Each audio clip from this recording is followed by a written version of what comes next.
अनुसया शिक्षण प्रसारक मंडळ महिला या संयुक्त विद्यमाने संस्थेच्या वतीनं जगद्गुरू श्रींचं या ठिकाणी कोटी क्रमांक सन्मान करण्यात येत आहे। आमच्यासाठी अतिशय भाग्याचा दिवस म्हणावा लागेल। जगद्गुरू श्रींचे पाऊल या ठिकाणी होत आहे। निश्चितपणाने माऊली आयुर्वेदिक कॉलेजचे प्राचार्य सन्माननीय डॉक्टर धर्मपालजी पाटील कृपया मंचावरती येतील। मोरे मोरे बदले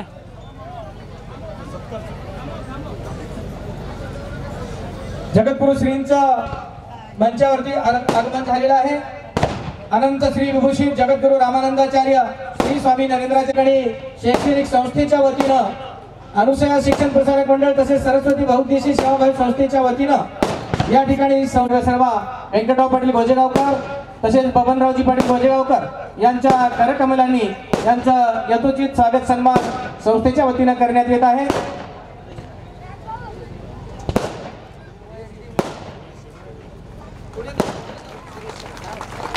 सुरेश सावकार पंदिलवार कृपया आपण ताबडतोब मंचावरती यायचं आहे। सन्माननीय सुरेश सावकार पंदिलवार यानंतर आदरणीय या संस्थेचे सर्व या भागाचे भाग्यविधाते लोकनेते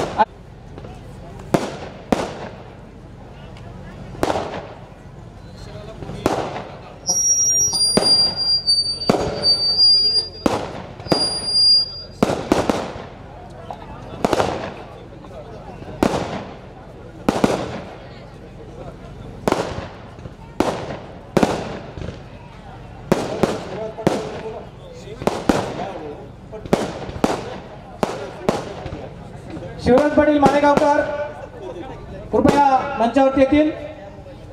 आपला परम भाग्य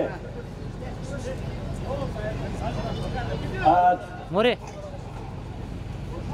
मोरे संबंध इस्कॉन मध्ये जी माणसं दुःखी आहेत, अनेक माणसांच्या जीवनामध्ये समस्या आहेत, त्यांना सुखांच्या प्रवासामध्ये आणणारे एकच व्यक्ती आहे ईश्वरमय। त्यांचं नाव आहे जगद्गुरू नरेंद्राचार्य महाराज। आज आपल्यामध्ये या ठिकाणी उपस्थित आहेत। मला महाराज इतका आनंद झालेला आहे, त्या आनंदाचं वर्णन मी शब्दामध्ये करू शकत नाही। मी एक तुमचा पामर आहे। गेल्या 10-12 वर्षापासूनचे 15 वर्षाचे संबंध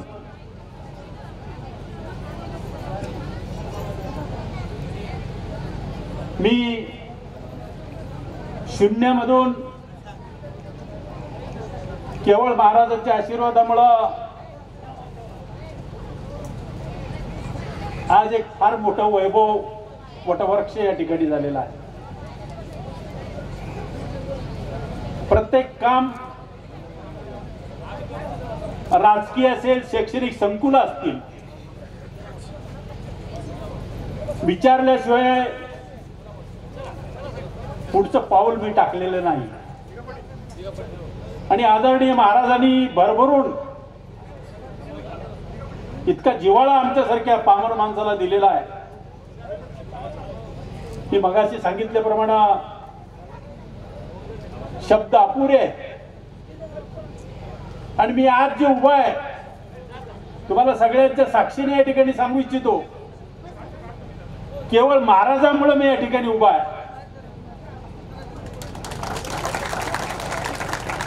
महाराजांमध्ये भक्तीच्या माध्यमातून फार मोठी ताकद आहे। मला सुरुवातीला भेट झाल्याबरोबर त्यांनी सांगितले की माझी पोथी जे आहे ते वाचन करावं। मी त्या दिवसापासून आजपर्यंत सकाळी पोथी महाराजांची वाचल्याशिवाय बाहेर पडत नाही. आणि आम्ही जे घडलो आणि आमच्या परिवारावर जे संस्कार आज निर्माण झाले ते केवळ महाराजामुळे निर्माण झालेले आहे. माणूस जन्माला येतो, अनेक सुख दुःख असतात. ते ब्रेन जर वॉश व्हायचं असेल, ते डोकं जर साफ व्हायचं असेल, माझी बुद्धी काम करत नाही, माझे विचार काम करत नाही. एखाद्या मेडिकल मध्ये आमच्या एवढं मोठं हॉस्पिटल आहे, याच्यामध्ये ती ताकद नाही, मेडिसिन मध्ये ताकद नाही.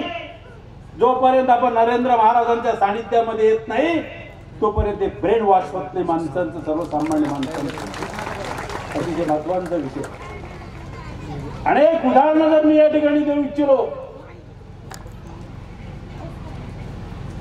मी एक नीतू मांडके म्हणणार डॉक्टर, जे प्रसिद्ध डॉक्टर होते मुंबई शहरामध्ये, नामांकित डॉक्टर, हृदयाची शस्त्रक्रिया करणारी एक महाराष्ट्रामध्ये चांगलं व्यक्तिमत्व, खूप चांगल्या पद्धतीचा विलास,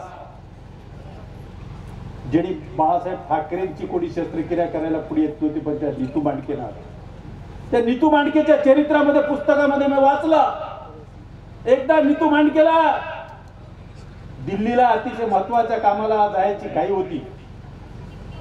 विमानाचं तिकीट काढलं, विमानामध्ये बसले, विमानामध्ये बिघाड आला, एकाच दुसऱ्या विमानतळावर त्या ठिकाणी उतरलो. त्यांना तर जायची घाई होती. तुम्ही पहा, म्हणजे मी काय सांगलो याच्यातून तुम्ही हे घेतलं पाहिजे, चिंतन केलं पाहिजे. त्यांना तर जायची घाई होती, त्यांनी टॅक्सी केली, नॅशनल हायवेने जात असते रात्री 11-12 वाजता, धो पाऊस सुरू झाला, अंधार, आणि त्या ठिकाणी त्याची गाडी बंद पडली. बंद पडल्यानंतर खूप डॉक्टर परेशान झाले. पण त्यांना एका बाजूला एक झोपडीमध्ये अंधुक प्रकाश दिसला रोडच्या बाजूला.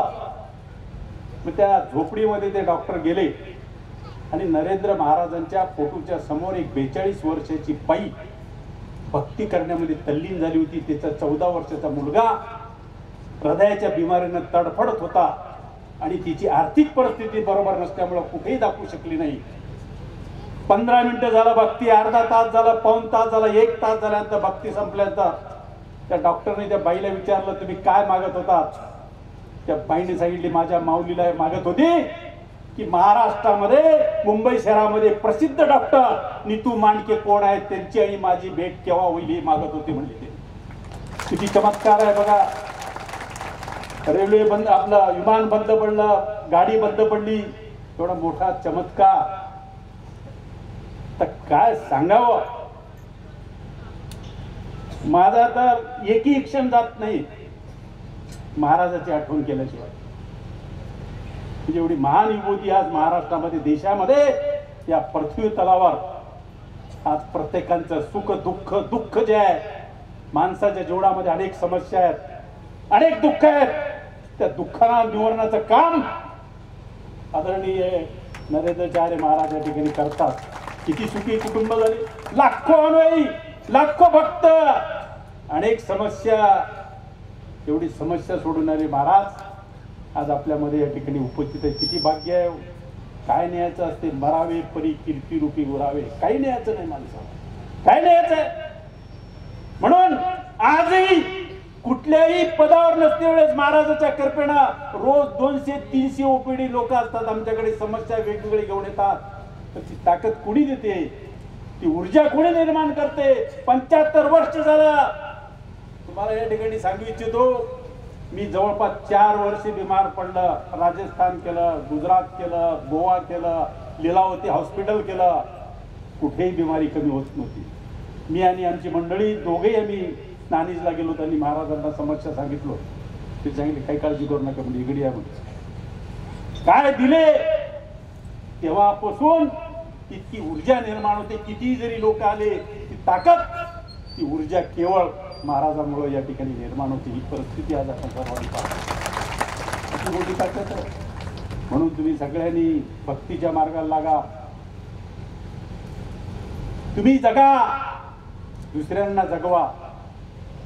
किती म्हणजे शब्दामध्ये किती मोठी ताकद आहे. आदरणीय महाराजांनी या ठिकाणी उपस्थित राहिलाच. मी केवळ आपल्याला बोललो आपण यावं. काय जिव्हाळा आहे महाराज. आम्ही कोण किती बघताय तुमच्याजवळ, लाखो हजारो नाही लाखो बघतायत. पण एक जिव्हाळ्याच्या पोटी तुम्ही या ठिकाणी आलात. आता किती ऋण फेडावं आमच्या परिवाराच्या वतीनं. आज एक संकुल नव्हता आपल्याला, भेट झाल्यापासून 21 संकुल इन्स्टिट्यूट झाले. किती 28 बघा, तेवढी मोठी ताकद. आणि मी महाराजांना विचारलो होतो BMS कॉलेज काढावं का, फार मोठी ताकद लागते. त्यांनी एका शब्दात सांगितले मला, तुम्ही काळजी करू नका, मी तुमच्या पाठीशी आहे आणि तुमचा निश्चित त्या ठिकाणी विजय आहे. ते महाराजांनी मला सांगितलं, ऊर भरून आलं. आणि त्या दिवसापासून कामाला लागलो तर 3ऱ्या वर्षी आपण या ठिकाणी परवानगी आपण या ठिकाणी घेतलेली आहे. म्हणून तुम्हाला सगळ्यांना भक्तांना मी या ठिकाणी सांगतो की मला जे अनुभव आलाय तुमच्या जीवनामध्ये देखील अनुभव आला पाहिजे. एखादा साप जर दिसला आणि तुमच्या दिशेने जर येत असेल तर त्याला शपथ घाला, नरेंद्र महाराजांची शपथ आहे, तू तिथून हलू नये, हलणार नाही, तुम्ही प्रयोग करून बघा. ती ताकद महाराजांमध्ये. आता काय वर्णन करावं. आता आमच्या जीवनामध्ये तर ज्या वेळेस संकट येतात तर माणूस म्हटल्यानंतर भोग भोगावंच लागते. प्रभू रामचंद्राला भोग भोगावं लागलं, पण साधू संतांच्या नरेंद्र महाराजांच्या सानिध्यामध्ये जर राहिला तर त्याची तीव्रता कमी होते. म्हणून सगळ्या तरुणांना या ठिकाणी सांगू इच्छितो की या मार्गाला लागा, सकाळी पूजा करा. तुम्हाला जर कुठं कमी पडलं तर निश्चितपणाने तुम्ही सांगा. बस यापेक्षा जास्त न बोलता खूप खूप खूप सांगण्यासारखं आहे. किती सांगावं, किती वर्णन करावं. आमचे नातू 2 आवळे जन्माला बरोबर महाराजांना फोन केला. दोघांची नावं महाराजांनी ठेवली. किती आमच्या परिवारावर प्रेम आहे मी सांगू शकत नाही महाराज. हे ऋण आम्ही कितीही जरी काही करण्याचा प्रयत्न केलो तर हे तुमचे आशीर्वाद, तुमचे ऋण आम्ही फेडू शकत नाही. एवढंच या ठिकाणी भावना व्यक्त करतो. आणि आपण आलात आणि वेळ दिलात, धन्य धन्य झालो. तर आता काही इच्छा राहील नाही महाराज. आता आमची कुठली पदं मिळावं, कुठल्या राजकारणामध्ये काही व्हावं, पण तुम्ही जे आलात हे सर्वश्रेष्ठ, जगामध्ये श्रेष्ठ जर काय असेल तर नरेंद्र महाराजांची भेट आमच्या संकुलाला झालेली आहे. तेच मी श्रेष्ठ मानणाऱ्यापैकी आहे. त्याच्यापेक्षा जास्त बोलणारा म्हणून असाच शेवटपर्यंत महाराजांच्या सानिध्यामध्ये पायाशी राहण्याचा योग आमच्यासारख्या पामर माणसाला यावं, एवढीच भावना व्यक्त करतो. परत एकदा सगळ्यांना आम्ही कोणालाही सांगितले नाही, फक्त तुमच्या नावावर आले. कोणी महाराजांना काय शिस्त आवडते, ज्याला आपण डिसिप्लिन म्हणतो. आणि BMSच्या विद्यार्थ्यांना या ठिकाणी सांगू इच्छितो, महाराजांची भेट झाली, तुम्ही गुणवत्तेमध्ये या आणि चांगलं आयुष्य. तुमची बॅच भाग्यवान आहे की तुमच्या बॅचला, या कॉलेजला माननीय नरेंद्र महाराजांची या संकुलाला भेट झाली. तुमच्या एवढे भाग्यवान आता पुढची टीम राहणार नाही, एवढे भाग्यवान तुम्ही आहात. म्हणून तुम्हाला सगळ्यांना या ठिकाणी मी शुभेच्छा देतो. परत एकदा सर्वांना धन्यवाद देऊन माझे विचार या ठिकाणी थांबवतो. श्री गुरुदेव.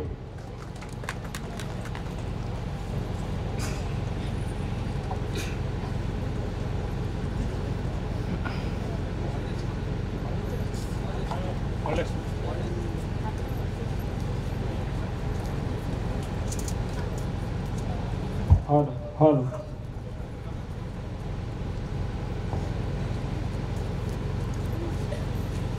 या ठिकाणी आपण सर्वजण उपस्थित आहात. निमित्त काही असो, परंतु तुम्हाला सगळ्यांना भेटण्याचा एक वेगळा आनंद आहे आणि तो मला वाटतं गोजेगावकरांनी पूर्ण केलेला आहे. कारण महाराष्ट्रामध्ये आता आमचे दौरे बंद झालेले आहेत. आम्ही पूर्वी महाराष्ट्रामध्ये प्रत्येक जिल्ह्याला जायचो वर्षातून एकदा. आता कार्यक्षेत्र वाढलेलं आहे, वेगळ्या जबाबदाऱ्या आहेत आणि त्यामुळे आता ते जाणं शक्य होत नाही. आणि म्हणून आम्ही आपल्या पीठांवर येतो. आता आम्ही तेलंगणा पीठावर चाललेलो, आपल्या पूर्वनियोजित दौऱ्याप्रमाणे तेलंगणा पीठावर चाललो. आणि गोजेगावकर साहेब जे आहेत त्यांचा संपूर्ण परिवार आहे, त्यांच्या प्रेमापोटी का होईना आपल्याला सर्वांना हा एक सुवर्णक्षण किंवा योग जुळून आलेला आहे. त्यात तुम्हाला सगळ्यांना पाहिल्यानंतर अत्यंत आनंदानं ऊर भरून आलेला आहे. दुपारची वेळ आहे, भुकेची वेळ आहे, तरीसुद्धा सगळ्या गोष्टीकडे तुम्ही दुर्लक्ष करून या ठिकाणी उपस्थित आहात. त्याबद्दल तुम्हाला आमचे आशीर्वाद आहेत. या ठिकाणी 28 संकुल जे आहेत, वेगळ्या प्रकारचे फॅकल्टी ज्या उभ्या राहिलेल्या आहेत आणि त्याचा जर समाजाला उपयोग होत असेल तर आम्हाला नक्कीच त्याचा आनंद होईल. कारण माझी शिकवण आहे, तुम्ही जगा आणि दुसऱ्याला जगवा. आणि माझ्यासोबत जे आहेत त्यांना त्यांच्या हातून सत्कर्म कसं घडेल, आमचं संतांचं कामच असं आहे. तुकोबारायांच्या भाषेत सांगायचं झालं तर आम्ही बिघडलो तुम्ही बी बिघडा. म्हणजे आम्ही घडलो, तुम्ही ऐकताना वेगळं ऐकलेलं, त्यामुळे ती गडबड झालेली आहे. मी म्हटलंय आम्ही बी घडलो आणि तुम्ही पण घडा. तुम्ही ऐकताना वेगळं ऐकलं की आम्ही बिघडलो आणि तुम्ही पण बिघडा. पण काय हरकत नाही, साधू संतांच्या संगतीमध्ये जर आपण बिघडलो तर वाईट काहीच होत नाही. कारण इथे अशा प्रकारे शिकवलं जातं की आपल्याला जन्माला आल्यानंतर नावरूप करून आपल्याला जायचंच आहे, परंतु मेल्यानंतर सुद्धा आपलं नाव झालं पाहिजे. यासाठी आम्ही आपल्यासारख्या सर्व भक्तगणांना आवाहन केलं आणि आनंदाची गोष्ट आहे, अभिमानाची गोष्ट आहे की आज आपण 86वा बॉडी डोनेट केलेला आहे. कालपर्यंत 85 होता, आज एक झालेला आहे बॉडी डोनेट. 86 बॉडी डोनेट झाले. ही सोपी गोष्ट नाही आहे, लक्षात घ्या. हिंदू धर्मामध्ये कोणी पैसे देईल, जमीन देईल, म्हणजे दान वेगळ्या प्रकारचं करेल, परंतु नातेवाईकाचं मरणोत्तर देहदान करणं ही फार कठीण काम आहे. कारण आपल्या धर्मामध्ये 16 जे संस्कार आहेत त्या 16 संस्कारातला शेवटचा संस्कार आहे अंत्येष्टी. तर अंत्येष्टी जो आहे हा फार महत्त्वाचा असतो आणि त्याला आपले नातेवाईक जरी भेटू शकले तर म्हणून तो रक्षा विसर्जन जो कार्यक्रम आहे तो आपल्या धर्मामध्ये सांगितलेला. किमान रक्षा विसर्जनाच्या वेळी तरी, मग त्याला आपल्या इकडे मला वाटतं राख सावडणे म्हणतात, तर ती राख सावडण्यासाठी तरी आपण आलं पाहिजे. म्हणून अगदी लांब दूर कुठूनही नातेवाईक असला तरी तो येतो. का तर आता शेवटचं दर्शन आहे म्हणून. आणि आपण सर्वजण माझ्यावर किती प्रचंड प्रेम करता. माझ्या प्रेमाखातर आतापर्यंत ही क्रांती आहे, हिंदू धर्मातली क्रांती आहे, हे लक्षात घ्या. की मेल्यानंतर देह शासकीय महाविद्यालयाला द्यायचा आहे, ही फार मोठी क्रांती आहे. आम्ही सांगितलं की तुम्ही अशा प्रकारे तुमचे नातेवाईक जर मरणोत्तर म्हणजे मृत्यू पावल्यानंतर देह द्या. आणि एवढं प्रेम संपादन करणं ही सोपी गोष्ट नाही आहे. मी खरंच भाग्यवान आहे की तुमच्यासारखे भक्तगण मला प्राप्त झाले. म्हणून या अल्पावधीमध्ये आतापर्यंत आपण 86 देहदानाचं कार्य करू शकलो. हे कार्य समाजाची चळवळ झाली पाहिजे, समाजाने ते केलं पाहिजे. कारण समाजाला दिशा देण्याचं काम संतांनी करायचं असतं. संतांनी कधी पैसे जमा करायचे नाही. पण माझा ड्रेस बघा, त्याला किसात नाही काही. एवढा मोठा ट्रस्ट आहे, 13 ठिकाणी आपली पीठं आहेत, पण कुठल्या म्हणजे या ट्रस्टवर मी कुठेही विश्वस्त नाही, ट्रस्टी नाही, काही नाही. ते पण ॲम्ब्युलन्स सेवा करतात की ज्या कुठल्याही जाती धर्माचा तो माणूस असू दे, त्याला ताबडतोब येऊन 8 ते 10 मिनिट गोल्डन आवर जो असतो त्याच्यामध्ये 8-10 मिनिटामध्ये त्या पेशंटला उचला, नजीकच्या हॉस्पिटलला घेऊन जा, त्याचे प्राण वाचवा. हे पुण्य राहणार आहे, हे लक्षात घ्या. याचबरोबर दुसरी चळवळ आपली आहे ती अवयवदानाची. आतापर्यंत 12 लोकांनी, परवा जानेवारीमध्ये आम्ही सांगितलं की आपण बॉडी डोनेट करतोय. मला खात्री आहे की या 1.5-2 महिन्यामध्ये 100पर्यंत जाईल संख्या. त्याच्यामुळे ते काम करायचंच आहे, परंतु त्याचबरोबर अवयवदान पण केले पाहिजे आपण. आणि त्याप्रमाणे आता 12 आतापर्यंत अवयवदान झालेलं आहे. तर अशा प्रकारची चळवळ उभं करणं, समाजाला एक वेगळ्या प्रकारची दिशा देणं. आज गोजेगावकर साहेब जे आहेत, आम्ही का आलो इकडे, तर त्यांचं जे कार्य आहे समाजाप्रती कार्य आहे. आज इथे जे त्यांनी 28 संकुल उभी केलेत, त्याच्यातून घडणारा जो माणूस आहे तो भविष्यामध्ये चांगलाच घडणार. आपल्याकडे नाणीजला नर्सरीपासून ग्रॅज्युएशनपर्यंत CBSE बोर्डाचं शिक्षण आपण आपल्या संस्थानातर्फे देतो, फुकट आहे ते. त्याच्या पाठीमागचा माझा उद्देशच असा आहे की एक पिढी घडली की पुढची पिढी जी आहे ती त्याच्यापेक्षाही चांगल्या प्रकारे घडू शकतं. कारण शिक्षण हे आपले नेत्र आहे आणि आपण शिक्षण घेतलं पाहिजे. कारण अध्यात्म आणि विज्ञानाची सांगड घालून आपल्याला जगता आलं पाहिजे. व तुमचे डोळे विज्ञानवादी ठेवा. मी जीवनाची त्रिसूत्री सांगतो, तुमचे डोळे विज्ञानवादी ठेवा, मन तुमचं अध्यात्मवादी ठेवा आणि बुद्धी वास्तववादी ठेवा. अशा त्रिसूत्रीने जगा, तर ह्या अध्यात्म विज्ञान युगामध्ये तुम्हाला उत्तम प्रकारे जगता येईल. आणि जे आज कॉलेजचे विद्यार्थी आहेत त्यांनी लक्षात घ्या, नुसतं विज्ञान विज्ञान करून चालत नाही, कारण विज्ञानामुळे स्पर्धक तयार करता येतो परंतु माणूस नाही करता येत. म्हणून माणूस निर्माण होणं गरजेचं आहे. परवा आपण टी व्हीवर कालपासून बघतोय, त्याच्या अगोदरपासून बघतोय, सरपंच संजय देशमुख जे आहे यांची हत्या झाली, ती हत्या करणारी माणसंच आहे. पण पशुलाही लाज वाटेल अशा प्रकारचं जे पशुहीन काम केलंय ते का केलंय, तर संस्कारांचा अभाव आहे. त्या संस्कार कोण देतं, तर अध्यात्म देतं. अध्यात्म एक शास्त्र आहे, हे नीट समजून घ्या. आणि अध्यात्मशास्त्र जे परमात्मा परमेश्वर याची जी संकल्पना मांडतो, त्या अध्यात्माला हे मान्य नाही आहे की गणपतीला सोंड आहे, त्याला हात आहेत, सरस्वती देवीच्या हातामध्ये विणा आहे. हे आम्ही साधू संतांनी केलेलं आहे. शुभ प्रारंभी वंदन तुला आमचे विश्वपाला, सत्वर यावे भजनालय. अभंगामध्ये मी सांगितलंय की निर्गुणी देवा तुला सगुण, साधू संतांनी हा करुणा, आरंभी रे तुला स्थापिला, विघ्नहर्त्या पूजिला. अशा प्रकारे त्या निर्गुण परमात्म्याची व्याख्या मी केलेली आहे. त्या निर्गुण परमात्मा तुमच्यामध्ये, माझ्यामध्ये, सर्वांमध्ये. आमचे जे वेद आहेत ते वेद हेच सांगतात, तत्वमसी, की ते तत्व चराचरातलं जे चैतन्य आहे, हे चैतन्य तूच आहे. तर हे चैतन्य तूच आहेस हे बघायला अध्यात्मशास्त्र शिकवतं. म्हणून आज अत्यंत काळाची गरज आहे की माणसानं अध्यात्मवादी असलं पाहिजे. आपलं मन अध्यात्मवादी ठेवा, डोळे विज्ञानवादी ठेवा, तर नक्की स्पर्धक पण बनू. आणि तो खिलाडू वृत्तीचा स्पर्धक माणूस म्हणून, त्याच्यामध्ये माणुसकी नावाचा जो धर्म आहे, आपल्या वेगळ्या जाती आहेत, वेगवेगळे धर्म आहेत, त्या धर्माच्या पलीकडे घेऊन कोण जातं, तर अध्यात्मशास्त्र घेऊन जातं. म्हणून अध्यात्माची का सोडू नका. अध्यात्म एक शास्त्र आहे. परत मी सांगेन, हे बुवा बाबांचं महाराजांचं का शास्त्र नाही आहे, तर हे आध्यात्मिक शास्त्र आपल्याला अनेक प्रकारचं दृष्टिकोन देतं, विशाल दृष्टिकोन देतं. आज ज्याला तुम्ही प्लास्टिक सर्जरी म्हणता, ही प्लास्टिक सर्जरी हजारो वर्षापूर्वी झालेली आहे. त्रेतायुगामध्ये झाले. मारीच नावाचा जो राक्षस आहे, हा प्लास्टिक सर्जरी करून सुवर्णमृग बनवून आणलेला होता. आणि त्यामुळे स्वतः जगदंबा जी स्वतः लक्ष्मी माता आहे, त्या लक्ष्मी मातेला पण ओळखता आलं नाही की हा मारीच नावाचा राक्षस आहे, हे सुवर्णमृग नाही आहे. म्हणजे त्यावेळी किती जबरदस्त शास्त्र प्रगत होतं. आज तुम्ही आयुर्वेद कॉलेज पण काढलेलं ऐकून आनंद वाटला. त्याच्यामधले जे सुश्रुत आहेत, त्या सुश्रुतांनी जे पहिलं ऑपरेशन केलं आहे ते इतकं सूक्ष्म ऑपरेशन केलेलं आहे.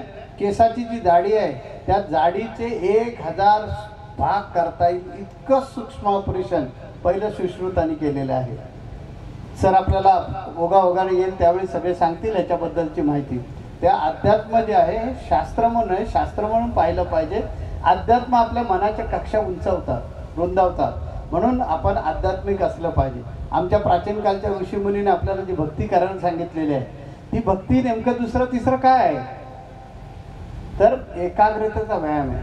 संत ज्ञानेश्वर महाराजांनी सांगितलं, माझेनी अनुसंधान विन स्नान संध्या जपहोम ध्यान, ते सर्वही अधर्मदान मद भजन ते नव्हे.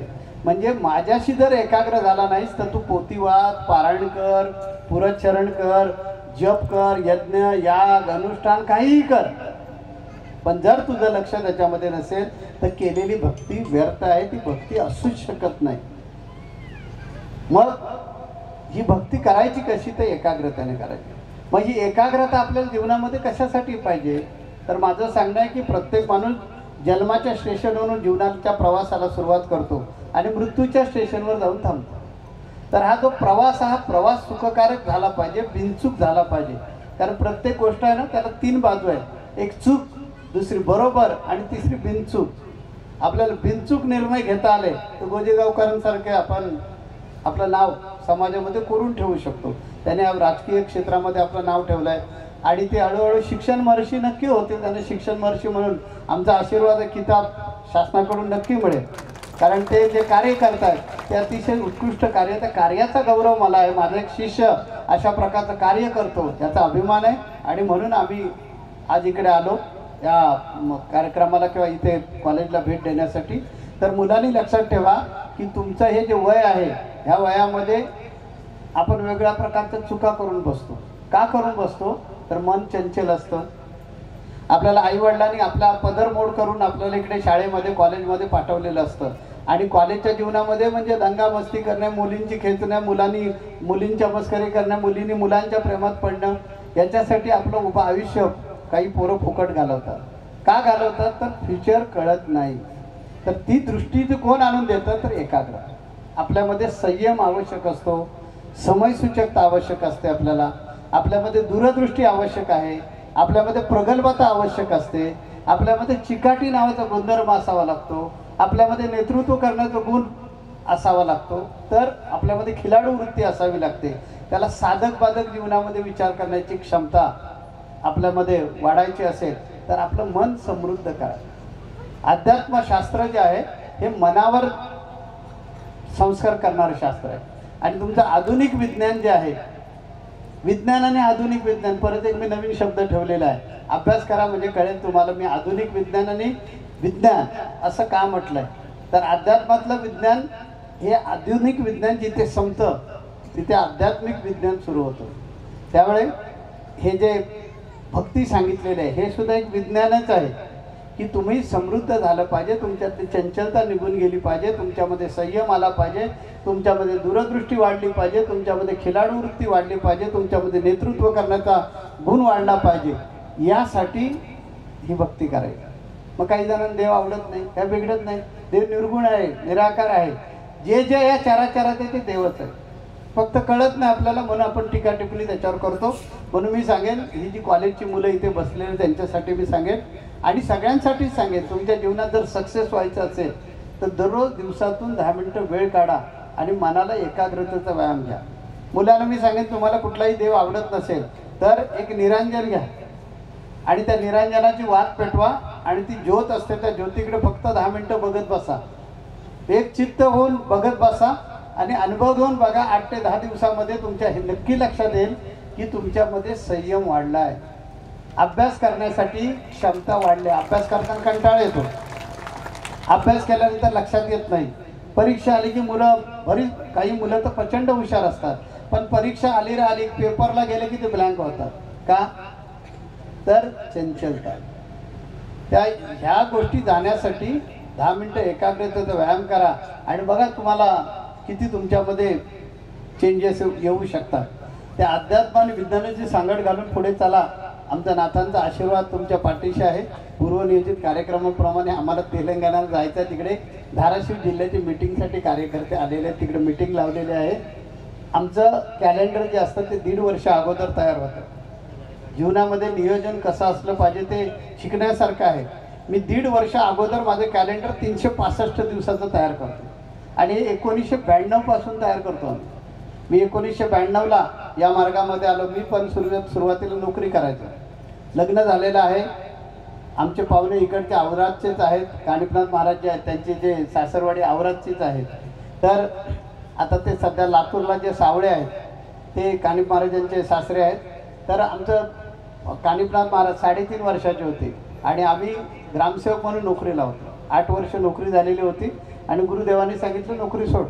ती सोडून दिली आणि मग या मार्गामध्ये आलो. या मार्गामध्ये येऊन सुरुवात केली. मला गुरूंकडून काहीच मिळालं नाही, फक्त आशीर्वाद मिळाले.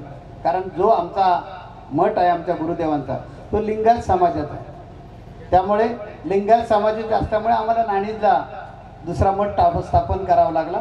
पण नाणीजला ज्या वेळेला आपला जुना मठ काही जणांनी येऊन पाहिलेला आहे, त्याला नाथांचं माहेर असं म्हणतात, ते बांधकाम करायला सुरुवात केली. मी त्या चुलतीत आम्ही एकत्र कुटुंबात असल्यामुळे चुलत्यांना म्हटलं मला जमीन पाहिजे, काय करायचं, मठ बांधायचं. त्यांना प्रचंड राग आलेला होता.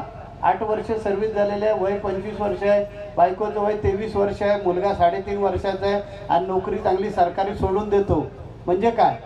त्यांनी सांगितलं घे आणि लाव दिवे.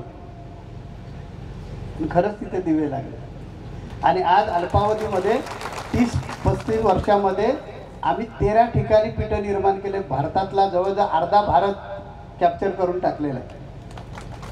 हे कशामुळे? प्लॅनिंगमुळे, नियोजनामुळे. माझा एक पण दिवस असा नसतो कधी की तो रिकामा आणि त्याला काहीच काम नाही म्हणून. तर नियोजन जीवनामध्ये तुम्हाला करता आलं पाहिजे. त्याच्याकडे प्लॅनिंग आहे तो नक्की माणूस जीवनामध्ये सक्सेस होऊ शकतो. आणि कुठलीही गोष्ट आपल्याला येत नाही असं नाही, कधी कुठलीही गोष्ट आपल्याला आलीच पाहिजे. जर तुम्हाला येते ती मला का नाही, ती आलीच पाहिजे हे लक्षात घ्या. त्याच्यासाठी तुमचं मन जितकं तुम्ही आध्यात्मिकदृष्ट्या विकसित कराल आणि त्याच्यात झोकून द्या, अभ्यास करण्याची वृत्ती जर असेल तर जीवनात काहीही करता येतं. दुनिया झुकती आहे, झुकाने वाला चाहिए असं म्हटलं जातं. तर 1.5 वर्ष अगोदर कॅलेंडर तयार करायचं. आपल्या देशाचे राष्ट्रपतींचं पण कॅलेंडर 6 महिन्यापूर्वी होतं तयार. त्यांची जी दिनचर्या असते ती 6 महिन्याची होते, 6 महिन्यापूर्वी होते आणि ती पण फ्लेक्झिबल असते. माझं जर कॅलेंडर बघितलं तर इतकं टाईट असतं आणि त्याप्रमाणे सगळे कार्यक्रम घडतात तसेच्या तसे. तुम्ही जर बघितलं आज तर उद्या आम्ही तेलंगणाला, आज आम्ही प्रवासात आहोत. गोजेगावकर साहेब बरेच दिवस सांगत होते की स्वामी आलं पाहिजे, स्वामी आलं पाहिजे. मी म्हटलं येणार, योग्य वेळेला येणार. आणि मग काल आम्ही ज्यावेळी परभणीला आलो तेव्हा प्रवासाचा दिवस होता, थोडं मागं पुढे झालं तरी चालेल म्हणून म्हटलं उद्या येतो मी तुमच्याकडे. तेव्हा हे जे प्लॅनिंग आहे, हे जे नियोजन आहे, हे नियोजन करण्यासाठी ज्याला नियोजन करता येतं, आपल्याला कधी बऱ्याच लोकांना कर्ज होतं, मग त्याचं टेन्शन येतं, मग टेन्शनचं काही लोक टॉनिक घेतात वगैरे. तर हे सुखकारक जीवन जगण्यासाठी देवानं परमेश्वरानं मनुष्य जन्म दिला. आपल्याकडे बुद्धी आहे, त्या बुद्धीचा वापर करून आपल्याला जगायचं असेल तर दररोज 10 मिनटं कुठला देव आवडेल त्याचे, नाहीच आवडला तर मी सांगितलं तसं ते निरंजन घ्या, त्या ज्योतीकडे बघत बसा, किंवा एखादा पॉईंट घ्या, त्या पॉईंटकडे फक्त 10 मिनटं बघत बसा. त्याला नेम धरणं असं म्हणतात. तर तशा प्रकारे करा, म्हणजे तुमच्या मनाच्या कक्षा उंचावतील आणि तुमच्यामध्ये संयम, समयसूचकता, प्रगल्भता, नेतृत्व करण्याचे गुण, चिकाटी अशा अनेक पैलूने तुम्ही जर विकसित झालात तर जीवनामध्ये नक्कीच सक्सेस होऊ शकता. हे उदाहरण स्वतः माझं जीवनाचं आहे. आणि गंमत आहे बघा, माझ्या हातात अधिकार काहीच नाही, कारण मी त्या ट्रस्टवर ट्रस्टी पण नाही. पण या ट्रस्टला एवढ्या उंचीवर नेऊन पोचवलेलं आहे आणि वेगवेगळ्या फॅकल्टी आपल्या ट्रस्टमार्फत सगळ्या टोटल